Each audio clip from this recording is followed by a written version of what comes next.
The silence before the answer. In the endless darkness of space, the galaxy waited for a reply that never came. Every species that had once feared humanity now listened to the quiet, wondering if the humans were truly gone. For decades they had searched for a signal, a word, a single transmission from Earth. But only silence returned. The Galactic Union had sent hundreds of probes toward the Sol system. Each one entered and disappeared without a trace. It was as if the humans had erased themselves from existence. And yet, every admiral, every intelligence officer, every old veteran who had once fought against mankind felt something deep inside. A sense of unease. The humans had never been the kind to vanish quietly. Admiral Serath of the Thalnari fleet stood before the holographic map, her scaled hands trembling slightly. She had fought in the human wars 50 years ago. She had seen entire fleets burned to ash by human ingenuity and rage. She remembered the sound of their war drums, not made of metal or code, but of willpower. Now, as she looked at the black void surrounding Sol, she whispered to her officers, "They are too quiet, and that frightens me." The younger officers laughed nervously. "Admiral, humanity destroyed itself," said one. "Our records show civil wars, climate collapse, biological plagues. Their end was inevitable." Serath shook her head slowly. "No, Lieutenant, they were too stubborn to die like that," she said. "When humans go silent, it means they are listening." Across the stars, the old stories of humanity became myths. The children of steel, the unbroken, the species that rose from fire and storm. Civilizations that once feared them now grew bold, mining Earth's neighboring planets, claiming their moons, and scavenging what little remained of human technology. But even as they claimed victory, no one dared step onto Earth itself. Every attempt to enter its orbit ended in sudden static. Ships vanished, signals burned, as if the planet itself refused to be touched. Rumors spread. Some said Earth had become cursed. Others whispered that the humans had uploaded their minds into the digital void, waiting. A few believed that they were still out there, not dead, not gone. But preparing then, one day, something changed. At the edge of the Sol system, a small listening post belonging to the Trade Confederacy picked up a strange signal. It was faint, just a whisper through static, but the computers couldn't decode it. The signal repeated every 37 seconds. A rhythm, a pattern, almost like a heartbeat. The message spread across the networks of the galaxy. Every species tried to decode it. The signal didn't match any known frequency or encryption, but it had one clear feature. It originated from Earth. Panic began to ripple across the galactic councils. Old veterans felt their hearts tighten, scientists trembled, and the younger generation finally understood why the elders never spoke lightly of humanity. Admiral Serath watched the data stream across her command deck. Her eyes widened as she saw the waveform. "It's not a message," she said slowly. "It's a warning." Before her officers could respond, the lights flickered. Across the fleet's sensors, ghost signals began to appear. Massive energy readings emerging from the dark side of Jupiter. For centuries, it had been silent, an empty gas giant. But now, hidden deep in its stormy clouds, something moved, a shape. No, hundreds of shapes, massive constructs of metal and fire rising from the planet's depths. Their transponders were blank, their origins unknown, but their design was unmistakable, human. The fleet's communication arrays began to scream with interference. Serath's voice trembled. "They waited," she whispered. "They waited for us to come close." One of the younger officers turned pale. "Admiral, what are they doing?" Serath looked at the forming wall of ships through the holographic view. She felt the air grow cold as the signal from Earth suddenly stopped. Then, through the silence, a new message arrived. Short, clear, and filled with human calmness. You shouldn't have come here. The deck went dead silent. For the first time in 50 years, the galaxy realized the truth. The quiet was never peace. It was preparation. And now, it was already too late. The awakening of the forgotten.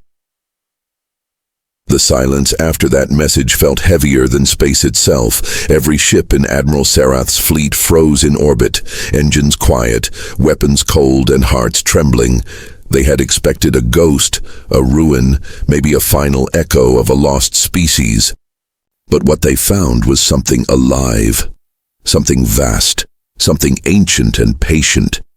The shapes emerging from Jupiter's clouds spread like shadows across the void. Human-made ships, black and silent, reflecting no light, moving with unnatural precision. They did not broadcast names or signals, only the soft hum of power building under their hulls.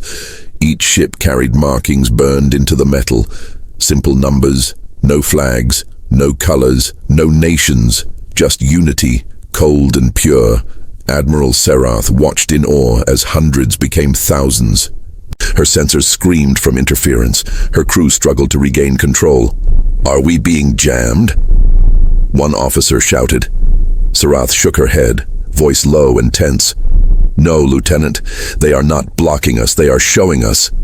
Suddenly, all displays across the fleet flickered. The image of Earth appeared, glowing faint blue under its thick cloud cover. Then came a second message, short and calm. "Humanity sleeps no more." The officers panicked, voices overlapping. "Admiral, they are targeting us. Should we retreat? Contact the Union Command." But Sarath raised her clawed hand slowly. Her eyes never left the screen. "No one fires," she whispered. "We started this by coming too close. Now we listen." Far beyond Jupiter, something massive stirred behind the planet's orbit. Sensors strained to capture the data, but the readings made no sense. It was like a small moon, yet it moved with intention. Its surface rippled with artificial light, and its silhouette matched no known design. It was a fortress, but not built for defense, built for resurrection. Then, across the galactic communication grid, the human signal repeated. Not words this time, but images, scenes of human cities destroyed, oceans dried, skies burning red. Then the rebuilding, slow and painful, machines rising from ashes, humans wearing armor made from the bones of their dead world. And finally, silence again, as if they had gone underground, deeper than anyone could reach. Every watcher across the stars saw it, every ruler, every council member, every soldier, and the same realization spread like wildfire. The humans had never died. They had rebuilt where no one could find them. Sarath felt her voice tremble. "They turned their planet into a weapon," she said softly. Her second-in-command stared at the data. "Impossible," he muttered. "The energy readings. It's as if the whole Earth is alive." From the depths of space, more human fleets began to appear. Not from other systems, but from hidden orbits, dark stations, forgotten colonies long thought destroyed. They had been waiting, gathering, building. No one noticed because no one ever looked where the light did not reach. Then, the human fleet transmitted one final signal to every system in range. It was not a threat, not an attack order. Just a single phrase written in countless alien languages, translated perfectly. We watched, we waited, we remembered. Across the galaxy, panic spread. Governments sent emergency orders. Fleets scrambled. And worlds locked down their defenses. But it was useless, because humanity was not attacking yet. They were simply waking up. The listening stations around Earth began to fail one by one. Their data cores melted from inside. Their satellites burned in orbit. And yet, the human signal grew stronger, clearer, colder. It began to synchronize with other frequencies, ancient codes used during the human wars, codes that every veteran knew but had sworn never to speak again. Admiral Sarath finally turned to her officers.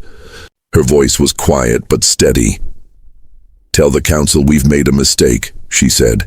"They waited for our arrogance, and now they will answer." Outside, the stars seemed to dim. The human fleet spread formation around Earth, glowing faintly in blue light. Each ship aligned perfectly with the others, forming a sphere around their homeworld. The formation pulsed once, like a heartbeat echoing through the void, and across the galaxy, sensors everywhere detected the same impossible event. The light of Earth's sun flickered, as if something vast had passed between it and the stars. Every machine, every system, every communication array in range went silent. Then, through the stillness, one last message came through. "You reached for what was ours. Now face what we became." Admiral Sarath closed her eyes. The quiet returned, thicker than before, and deep within that silence, the first strike began to charge, the day the stars went dark. The first strike was not fire, it was silence, across hundreds of systems. The stars seemed to flicker, then vanish from sight. Not because they died, but because something unseen swallowed their light. The Galactic Union called it a blackout. But Admiral Sarath knew better. This was no malfunction, no accident. It was the same kind of silence humanity had used before. The kind that came before a storm. The human signal now echoed through every communication channel. Every species tried to trace it, block it, decode it. But it was already inside their systems. The same code humans had built centuries ago, dormant in old networks, now awake and spreading. "Admiral," her officer shouted, "our defense AI is offline. We are losing command access." Sarath's scaled hands tightened around the console. "Shut it down manually," she ordered. But it was too late. The screens went black one by one, replaced by a single phrase, written in human script, "We remember then." Without warning, the void lit up. The fleet around Jupiter opened fire. Not at the Thalnari, not at any alien ship, but into space itself. Thousands of blue beams tore through the darkness. For a moment, it looked like chaos, but then the beams converged, forming a perfect grid across the void, a net of light, woven with precision no AI could match. "What are they doing?" One officer gasped. Sarath's eyes widened as she watched the readings. "They are building something," she whispered. "A wall." Across the galaxy, telescopes and sensors captured the same sight. The humans were creating a barrier of energy, a structure surrounding their solar system, stretching millions of kilometers. No one had seen such scale. No one understood how they had the power to do it. The scientists called it impossible. The veterans called it familiar. They remembered the last time humanity was cornered, when they had created weapons that bent the rules of physics. Back then, the galaxy thought humans were desperate. Now they realized it had only been practice. As the war solidified, the signal changed again. This time it carried a voice, calm and human. "This message is for the Union, for those who claimed our skies. Our moons are dead." The voice paused, a breath echoing through every speaker. "You thought we had vanished, but you never looked deep enough, not under the ice, not beyond the storms." Sarath felt her heart sink. "Under the ice," she whispered, her mind racing back to old battle maps of Europa and Mars. The frozen colonies long dead, uninhabitable, or so everyone thought. The voice continued. "We waited not in peace but in patience. We listened to your noise, your wars, your arrogance." A short pause, then the tone hardened. "Now, you will listen to us." The human wall of light began to pulse. Every pulse sent waves of energy across the void. Fleets lost power, satellites fell, stations burned. It was not a weapon. It was a command, rewriting every machine it touched. Human code spreading through alien systems like a living virus. In the Thalnari command deck, alarm screamed, "Admiral, the system's AI has been compromised," a voice shouted. Sarath looked at the central screen, where human symbols replaced their interface. "They are taking control," she said quietly. "Not to destroy us, but to watch us," and then For a heartbeat, everything stopped. The lights froze, engines fell quiet. Gravity itself seemed to hesitate in that stillness. A massive shadow moved across Jupiter's storms. It was larger than any ship, larger than any station. A floating city of steel and glass, scarred and rebuilt 1,000 times. Its hull bore one name, Terra Nova. The last known human ark, lost centuries ago. Now reborn, Sarath stared at it, her voice breaking. They did it. They survived down there, the voice returned, soft, almost human in emotion. You took our world and called it dead, but death means nothing to those who refuse it, the signal echoed, vibrating through the ships.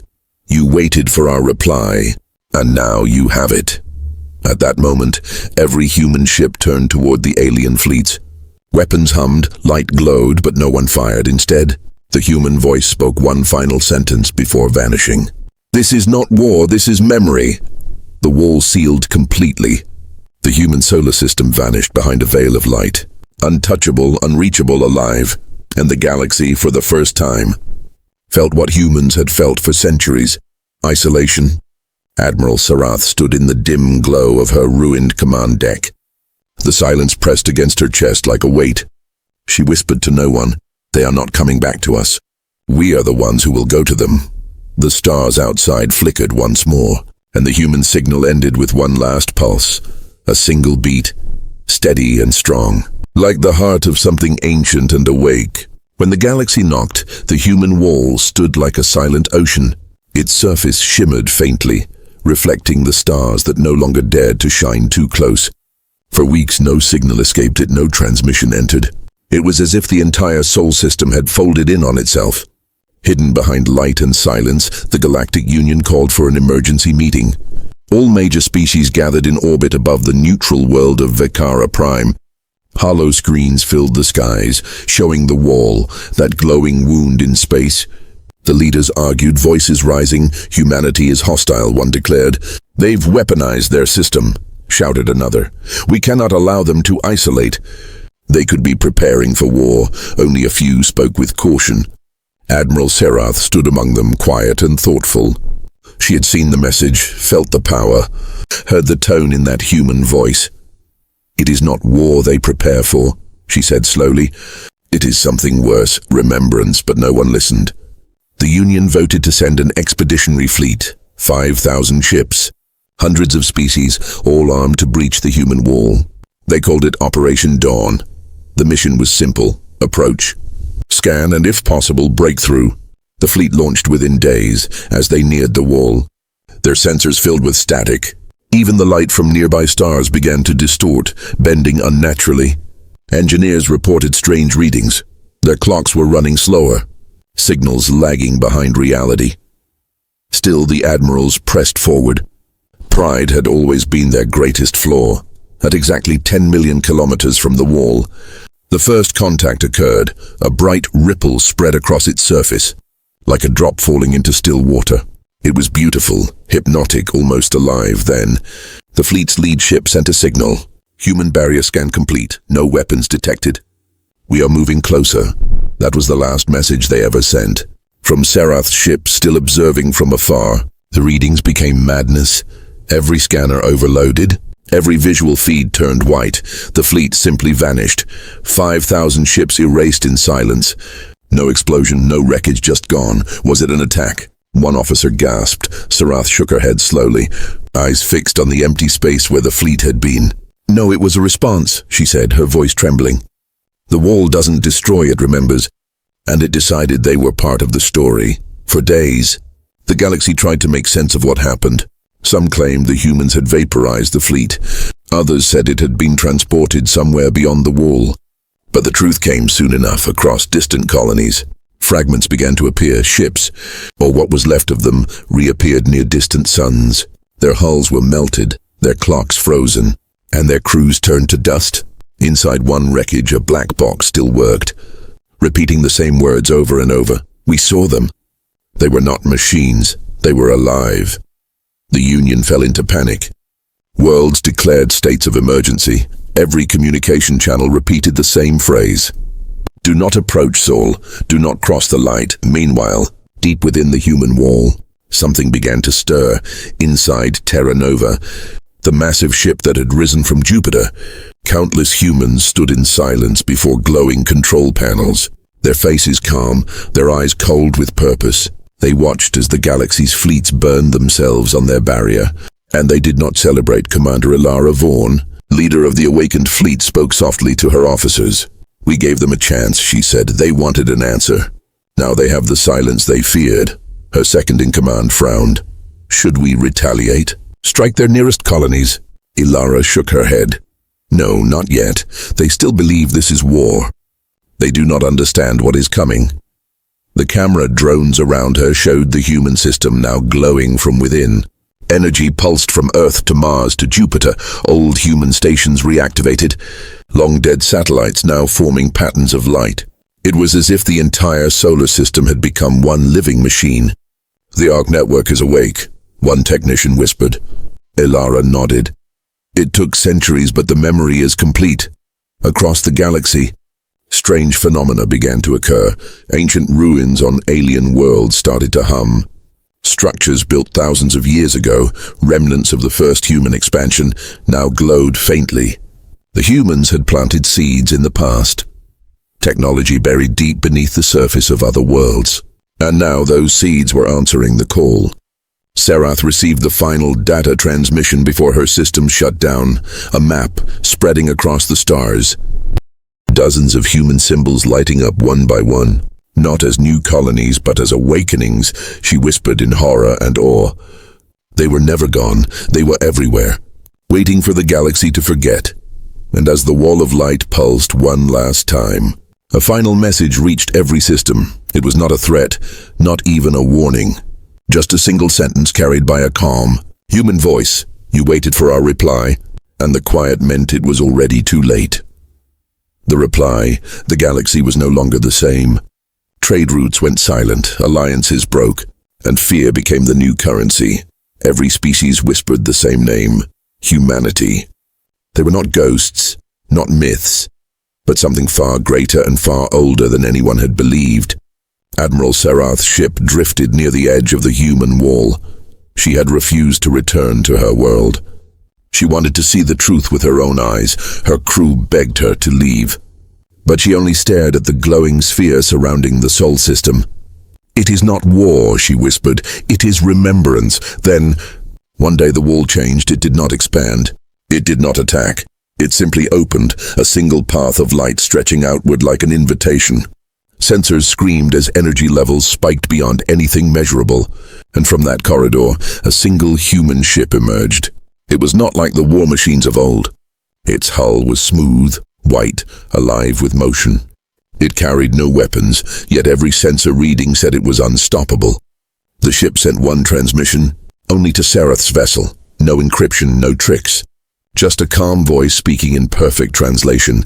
"You came to take what was left of us," the voice said. "But you never asked what we became." Serath's voice trembled. "Who are you?" she asked. The reply came softly. "We are what humanity was meant to be." Behind the ship, space itself began to shimmer. Through the opening in the wall, Serath saw glimpses of Earth. But it was not the Earth she remembered.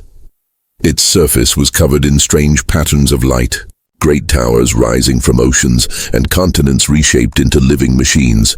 Humans walked among them, not as flesh alone, but merged with their creations. They had become something beyond the old idea of species. They were the union of man and machine, thought and memory, life and will. The voice continued. "We watched you all repeat our mistakes," it said. "Wars for pride, greed, survival, the same endless cycle. We broke it, and you called us extinct." Serath felt the weight of those words. "You could have shared this," she whispered. "You could have warned us." The human voice paused. "We did long ago," it said. "But no one listened, so we waited, and when we spoke again, we made sure silence carried our message." Around them, the stars seemed to bend. The human ship projected something across the void, an image of the galaxy, vast and shining. Then small points of light began to appear within it. Every hidden human base, every old colony, every seed of their return lighting up at once. Each point formed part of a pattern, a shape that looked almost like a spiral of light spreading outward from Earth. "This is the memory spiral," the voice said. "It will grow, it will connect, and it will remember everything, every voice, every world, every mistake." Serath's second officer whispered in awe. "They're turning the galaxy into a mind," the voice continued. "We are not your enemies, Admiral, but your mirror," it said. "You feared our silence because deep down you knew what it meant, that one day you too would have to face your own reflection." The transmission faded. The human ship turned back toward the light, moving slowly through the open path. Before disappearing, it sent one final message. "Do not follow, not yet, when the time comes. You will hear the call again." The light closed behind it. The wall of energy shimmered once, then began to fade, not vanish, but dissolve. Like mist under dawn, for the first time in centuries, the stars around Sol shone freely again. Admiral Serath stood in silence, her eyes reflecting the faint blue glow of Earth. "What did they become?" her officer asked. Serath smiled sadly. "They became what we all feared to be, united," she said. They became the answer, and as her ship turned away, a faint pulse came from the direction of Earth, a single heartbeat, calm and eternal. It spread through the void, echoing across every system, every world, not as a threat, but as a reminder humanity had spoken at last. Their reply was not made of words or war. It was made of silence, patience, and the power to endure. They waited for humanity's reply, and the quiet meant it was already too late.